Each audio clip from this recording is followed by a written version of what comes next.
السلام علیکم ناظرین، میرا نام محسن نذیر اور آپ دیکھ رہے ہیں ہمارا یوٹیوب چینل۔ پچھلے 12 گھنٹے میں جو عام ڈیولپمنٹس ہوئی ہیں اس حوالے سے تفصیل سے بات کرتے ہیں، اور آنے والے چند گھنٹوں کے اندر جو عام ڈیولپمنٹس ہونے جا رہی ہیں اس حوالے سے بھی جو ہے وہ تفصیل سے بات کرتے ہیں۔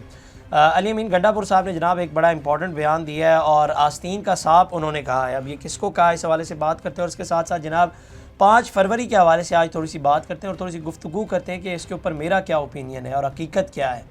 اور اس کے ساتھ ساتھ جناب غزہ کے حوالے سے ایک بڑی امپورٹنٹ ڈیولپمنٹ ہوئی ہے۔ ڈونلڈ ٹرمپ صاحب نے ایک بیان دیا اور بڑا حیرت انگیز قسم کا جو ہے وہ انہوں نے بیان دیا، اور مجھے حیرت ہو رہی ہے اس بات کے اوپر جو مسلم لیڈر ہیں وہ آج بھی خاموش ہیں۔ اس کے اوپر جو ہے وہ تفصیل سے بات کرتے ہیں، لیکن سب سے پہلے جناب آغاز کر لیتے ہیں 5 فروری کے حوالے سے۔ شہباز شریف نے آزاد کشمیر اسمبلی سے خطاب کرتے ہوئے انہوں نے کہا ہے کہ جناب آج اس اسمبلی میں خطاب میرے لیے اعزاز ہے، حکومت اور 24 کروڑ عوام کی طرف سے کشمیریوں سے اظہار یکجہتی کے لیے یہاں پر حاضر ہوا ہوں۔ شہباز شریف نے کہا کہ 5 فروری کشمیریوں کی جدوجہد آزادی کے لیے ہمارا پختہ عزم کی تجدید نو کا دن ہے۔ ہم کشمیر کے شہداء کو سلام پیش کرتے ہیں۔ کشمیری گزشتہ 7 دہائیوں سے اپنے خون سے آزادی کی داستان لکھ رہے ہیں۔ بھارت کی جانب سے وادی کو خون سے سرخ کرنے کے باوجود کشمیری ڈٹے ہوئے ہیں۔ اس کے علاوہ جناب chief of army staff general Syed Asim Munir نے مظفر آباد کا دورہ کیا، جہاں انہوں نے شہداء کی قربانیوں کو خراج عقیدت پیش کیا۔ آرمی چیف جموں کشمیر یادگار گئے اور وہاں شہداء کی یادگار پر پھول کی چادر بھی چڑھائی۔ انہوں نے شہداء کی بے مثال قربانیوں کو سراہا۔ آرمی چیف نے کہا کہ دشمن کی کسی بھی کارروائی کا مقابلہ کرنے کے لیے اعلیٰ درجے کی جنگی تیاری برقرار رکھنا ضروری ہے۔ جنرل عاصم منیر نے مسلح افواج کی جنگی تیاری پر مکمل اعتماد کا اظہار کرتے ہوئے یقین دہائی کرائی کہ کسی بھی جارحیت کا بھرپور جواب دیا جائے گا۔ پاک فوج مکمل عزم اور ثابت قدمی کے ساتھ قوم کی حاکمیت اور سرحدی سالمیت کا دفاع کرے گی۔ آرمی چیف نے کہا کہ بھارتی مظالم اور بڑھتی ہوئی ہندو تہا پسندی کشمیر کے عوام کی خودداریت کی جدوجہد کو مزید تقویت دیتی ہے۔ پاکستان ہمیشہ ریاستی جبر ظلم کے خلاف کشمیر کے عوام کے جائز اور باحق مقصد کے ساتھ کھڑا ہے اور کھڑا رہے گا، اور یقیناً ایک دن کشمیر آزاد ہو کر کشمیر کے عوام کی آزاد مرضی اور تقدیر کے مطابق پاکستان کا حصہ بن جائے گی۔ اچھا، یہ ظاہری بات ہے بیان ہو گئے جو ہم نے آپ کے سامنے رکھے۔ اب آ جاتے ہیں تھوڑا گراؤنڈ ریالٹی کے اوپر بات کر لیتے ہیں کشمیر کے حوالے سے۔ گراؤنڈ ریالٹی کیا ہے؟ 1948 کی جو جنگ ہوئی وہ بھی کشمیر کے مسئلے کے اوپر ہی ہوئی تھی، اور اس کے بعد جو 1965 کی جنگ ہوئی تھی، 1965 کی جو وار ہوئی تھی، وہ بھی کتابیں کچھ اور لکھتی ہیں، لیکن حقیقت جو دیگر ہسٹورینز لکھتے ہیں وہ یہ لکھتے ہیں کہ جناب مقبوضہ کشمیر وہاں پر ایک آپریشن کا آغاز کیا جانا تھا، لیکن وہ آپریشن جو ہے وہ ایز پلان نہیں کیا گیا تھا، تو اس کے بعد جو ہے وہ 1965 کی جنگ کو جو ہے وہ ایکسلیٹ کر دیا گیا تھا۔ سینٹرل فگر جیسے آرمی چیف صاحب نے کہا وہ کشمیر ہی تھا، اور اس کے بعد جو ہے وہ جو کارگل کی وار 1999 کی جو کارگل کی وار ہوئی تھی وہ بھی کشمیر کے معاملے کے اوپر ہی ہوئی تھی۔ اب یہاں پر ظاہری بات ہے بھارت یہ کلیم کرتا ہے کہ جناب مقبوضہ کشمیر تو ان کا حصہ ہے ہی، وہ ساتھ ساتھ یہ بھی کلیم کرتا ہے کہ جناب آزاد کشمیر اور گلگت بلتستان بھی جو ہے یہ بھی ہمارا ہے، اور وہ یہ کلیم کرتا ہے۔ اور آج بھی وہاں پر جب یہاں کے حوالے سے کوئی خبر چلے نا تو اسے جو ہے وہ پاکستان آکوپائڈ کشمیر کہا جاتا ہے۔ اور گراؤنڈ ریالٹی کیا ہے؟ گراؤنڈ ریالٹی میں یہ بتا دیتا ہوں، ہمارے یہاں اکثر اس کے اوپر جو ہے وہ سیاست بھی کی جاتی ہے، کشمیر کے پوائنٹ کو جو ہے وہ استعمال بھی کیا جاتا ہے۔ پی ٹی آئی کے اوپر یہ الزام لگایا جاتا ہے، یا عمران خان صاحب کے اوپر یہ الزام لگایا جاتا ہے کہ کشمیر کا سودا جو ہے وہ انہوں نے کیا ہے، اور یہ لوگ نون لیگ والوں کے اوپر یہ الزام لگاتے ہیں کہ جناب مودی تو آپ کے گھر آیا تھا تو سودا تو آپ نے کیا تھا۔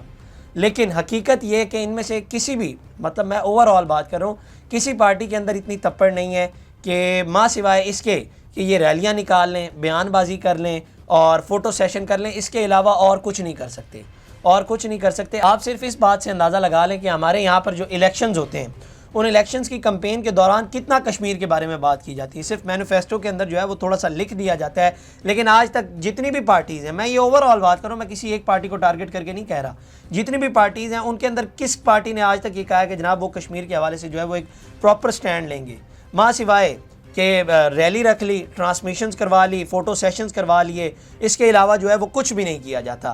اور فی الحال میرا خیال ہے کہ پاکستان ایسی پوزیشن میں بھی نہیں ہے کہ وہ مقبوضہ کشمیر کی جو لائن آف کنٹرول ہے اسے بھی کراس کر لے۔ میرا نہیں خیال کہ وہ اس پوزیشن میں ہے کہ وہ اس کو کنٹرول کر لے۔ سو حقیقت یہی ہے کہ آپ دیکھ لیں کہ 5 فروری کو صرف وہ جھاڑ پہنچ کے جو ہے وہ اس دن کو باہر نکالا جاتا ہے، اور فوٹو سیشنز کیے جاتے ہیں، ٹرانسمیشنز کی جاتی ہیں، ریلیاں نکالی جاتی ہیں اور بیان دیے جاتے ہیں، اور کچھ بھی جو ہے وہ نہیں کیا جاتا۔ اور اوور آل اگر آپ دوسری جانب دیکھ لیں فائنینشلی طور پر بھی 90s کے اندر تو پھر ہم پاکستان اور بھارت کا جو ہے وہ کسی حد تک مقابلہ ہوتا تھا، لیکن آج اگر آپ دیکھیں تو بھارت کے پاس تقریباً 600 ارب ڈالر کے جو ہیں وہ ذخائر موجود ہیں، تقریباً 600 ارب ڈالر کی، اور پاکستان کے اگر اوور آل آپ دیکھ لیں تو 15 سے 16 ارب ڈالر کے جو ہے وہ پاکستان کے ذخائر موجود ہیں۔ کتنا بڑا ڈیفرنس ہے۔ تو یہ ہم یہاں پر سٹینڈ کر رہے ہیں، یہ فائنینشلی ہم یہاں پر سٹینڈ کر رہے ہیں. باقی یہ صرف باتیں ہیں. وہ جھاڑ پہنچ کے 5 فروری کو صرف چھٹی دے دی، ریلیاں نکال لی، ٹرانسمیشنز کر لی، فوٹو سیشنز ہو گئے، بیان بازی کر لی، اور کچھ نہیں ہوتا، اور کچھ بھی جو ہے وہ نہیں کیا جاتا. میں آپ کو اتنا بھی بتا چکا ہوں کہ یہ لائن آف کنٹرول بھی نہیں کراس کر سکتے. آپ اس بات سے اندازہ لگا لیں.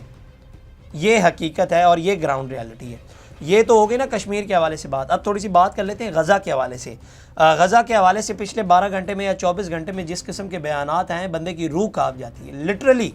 لٹرلی بندے کی روح کانپ جاتی ہے کہ کس قسم کے بیانات ہیں. ڈونلڈ ٹرمپ صاحب کے حوالے سے کہا جا رہا ہے کہ جس قسم کے وہ پلانز کر رہے ہیں، لٹرلی بندے کی روح کانپ جائے گی. ان کی آج جو ہے وہ بنجمن نیتن یاہو نے امریکہ کا دورہ کیا اور وہاں پہ ان کی ڈونلڈ ٹرمپ سے جو ہے وہ ملاقات ہوئی، اور ملاقات کے بعد فوٹو سیشنز بھی ہوئے. اور وہاں پر ایک بات ڈونلڈ ٹرمپ صاحب کی جانب سے کی گئی کہ جناب غزہ کی جو پٹی ہے اس کے اوپر جو ہے وہ اب قبضہ کرنے کا وقت آ گیا ہے. یہ ڈونلڈ ٹرمپ صاحب کہہ رہے ہیں کہ جناب غزہ کی پٹی کے اوپر اب قبضہ کرنے کا وقت آ گیا. اس کے اندر امریکی فورسز کا بھی اگر استعمال کیا جائے گا یا امریکہ ہی اس کے اوپر بیسیکلی قبضہ کر لے تو بہت سی چیزیں جو ہیں وہ حل ہو جائیں گی. بلکہ انہوں نے یہاں تک بھی کہا کہ جو مسلمان وہاں پر رہتے ہیں اگر وہ یہاں سے چلے جائیں تو چیزیں جو ہیں وہ مزید بہتر ہو جائیں گی. اور یہ بخیر پہلے بھی کہہ چکے ہیں اور یہ انہوں نے اپنا بیان جو ہے وہ ریپیٹ کیا ہے. اور اس کے بعد انہوں نے ایک اور بڑی مجھے نا حیرانگی ہو رہی تھی اور مجھے حیرت ہو رہی تھی کہ یار یہ کس قسم کی باتیں کر رہے ہیں. انہوں نے کہا کہ وہاں پہ رہ کیا گیا ہے، وہ تو سارا ملبے کا ڈھیر بن گیا اس وقت، وہاں پہ رہ کیا گیا ہوا ہے. اور مجھے اس بات پہ حیرانگی ہو رہی کہ اسے شرم نہیں آ رہی کہ وہ بندہ تیرے ساتھ بیٹھا ہوا ہے جس نے اس جگہ کو جو ہے وہ ملبے کا ڈھیر بنایا ہے. وہ بندہ اس کے ساتھ بیٹھا ہوا ہے جس نے وہاں پر جو ہے وہ غزہ کے اندر جو ظلم کیا ہے، نہ بچوں کو دیکھا ہے، نہ بوڑھوں کو دیکھا ہے، نہ عورتوں کو دیکھا ہے، نہ ہاسپٹلس کو دیکھا ہے، نہ اس نے ایمبولینس دیکھی ہے. اس نے جو چیز آئی ہے اس کے اوپر جو ہے اس نے ظلم کیا ہے اور وہ اس کے ساتھ بیٹھا ہے اور یہ اس کے ساتھ بیٹھ کر یہ باتیں کر رہا ہے کہ جناب غزہ کے اوپر جو ہے وہ اب قبضہ کرنے کا وقت آ گیا ہے. لٹرلی مجھے حیرانگی ہو رہی تھی کہ وہ بندہ اس کے ساتھ بیٹھا ہے اور آج یہ کہہ رہا ہے کہ جناب وہاں سے جو ہے وہ مسلمانوں کو نکالنے کا وقت آ گیا ہے. مجھے حیرانگی ہو رہی ہے اس بات پہ. آج میں پوچھنا چاہوں گا یہ جو چمچے پی ٹی آئی کے وہاں پر بیٹھے ہوئے جو اڑ کے رچرڈ گرینیل کو ٹیگ کر کے ٹویٹس کرواتے تھے، آج کریں نا ٹیگ. آج بولیں یہ غزہ کے حوالے سے کس قسم کی باتیں کی جا رہی ہیں کہ وہاں پر جو ہے وہ قبضہ کیا جائے گا. آج وہ بولیں. چلیں آپ لوگ بول لیں، اور کچھ تو آپ نہیں کر سکتے. میں یہ نہیں کہہ رہا کہ آپ ان کو ہیلی کاپٹرز پہ بٹھا کے کہیں اور لے کے چلے جائیں، لیکن ان کے حق میں تو بولیں نا، ان کے حق میں بات تو کریں. آج آپ کو شرم نہیں آ رہی کہ یہ کس قسم کے بیانات جو ہیں وہ دیے جا رہے ہیں کہ وہاں پر آپ کو تو چاہیے تھا کہ جس قسم کی جو حرکت وہاں پہ کی گئی ہے یا جو ظلم وہاں پر ڈھایا گیا آپ اس کے خلاف سٹینڈ لیں، اور آپ کہہ رہے ہیں الٹا ہم وہاں پر جو ہے وہ قبضہ کرنے جا رہے ہیں. کوئی امریکہ کا غیرت مند لیڈر ہوتا نا، کوئی امریکہ کا غیرت مند صدر ہوتا، وہ اس بندے کو جو اس کے ساتھ بیٹھا ہوا ہے وہ اسے جو ہے وہ وار کرمنل کنسیڈر کرتا اور اس سے ملنے سے انکار کر دیتا، ملاقات ہی نہ کرتا. اور یہ اس کے ساتھ مل کر جو ہے وہ غزہ کے اوپر قبضہ کرنے کے حوالے سے باتیں کر رہے ہیں. اور یہ جو سب کچھ باتیں کر رہا ہے نا، یہ جان بوجھ کے کر رہا ہے. یہ صرف یہ دکھانے کے لیے، یہ جتانے کے لیے باتیں کر رہا ہے کہ جناب علاقے میں جو جیسے ہوتا ہے نا کہ ایک ایس ایچ او علاقے کے اندر آ جائے اور بتاتا ہے کہ جناب میرا جو ہے وہ یہاں پر ٹرانسفر ہو گیا. یہ بتانا چاہ رہا ہے کہ میرا جو ہے وہ یہاں پر ٹرانسفر ہو گیا اور اپنی پاور دکھا رہا ہے. اور اوور آل حقیقت اس کو بھی پتہ ہے کہ اگر یہ سب کچھ کرنے جائے گا، جس قسم کے جو یہ بیانات دیے جا رہے ہیں، تو پورا مشرق وسطیٰ جو ہے وہ آگ میں جلنے لگ جائے گا.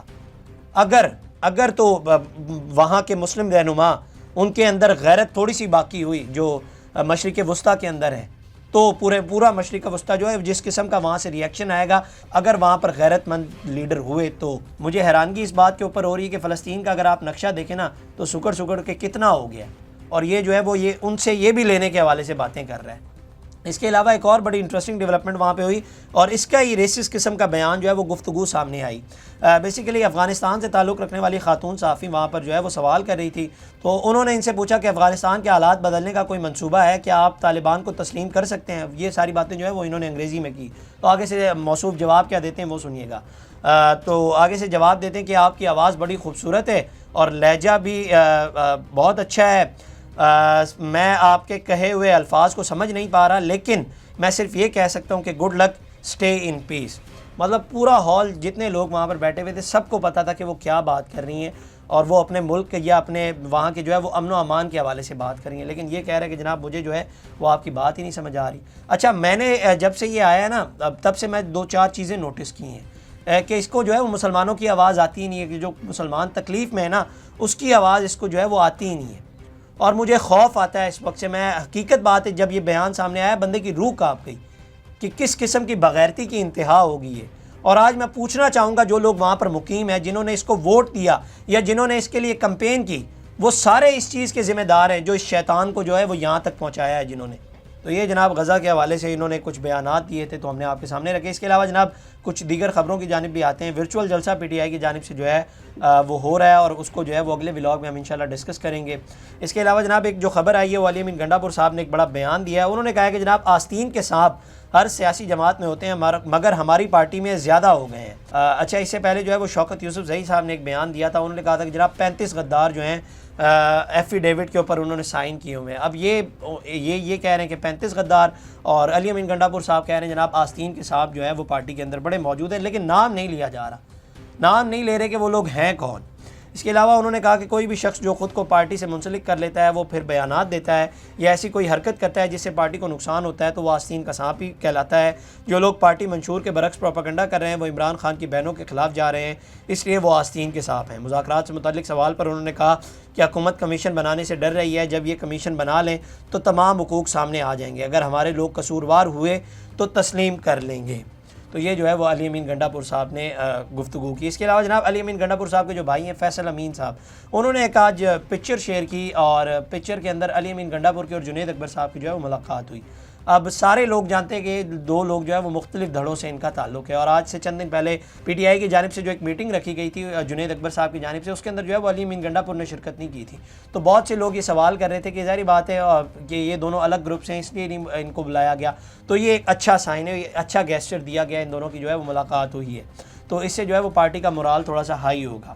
اس کے علاوہ جناب نیوزی لینڈ کی ٹیم پاکستان پہنچ گئی ہے ٹرائی سیریز کھیلنے کے لیے، اور پاکستان، ساؤتھ افریقہ اور نیوزی لینڈ کے درمیان جو ہے وہ ٹرائی سیریز کھیلی جائے گی، اور 8 فروری کو لاہور کے اندر جو ہے وہ پاکستان اور نیوزی لینڈ کے درمیان جو ہے وہ ٹرائی سیریز کا میچ ہوگا۔ ڈے نائٹ یہ میچ ہے۔